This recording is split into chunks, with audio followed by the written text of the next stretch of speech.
വാവേ പഠിക്കണോ?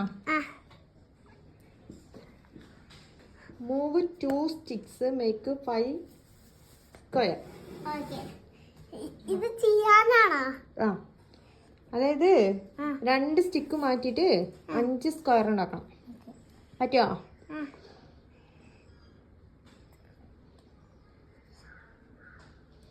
പറ്റില്ല. 2 മാറ്റാൻ പറ്റൂലേ. അത് പറ്റില്ല. പിന്നെ ഇവിടെ എന്തോ വേണം. പറ്റോ? എത്രണ്ണം മൂവ് ചെയ്തു? അത് പറ്റില്ല. പറ്റില്ല. തോറ്റോ? അമ്മ കാണിച്ചു തരട്ടെ.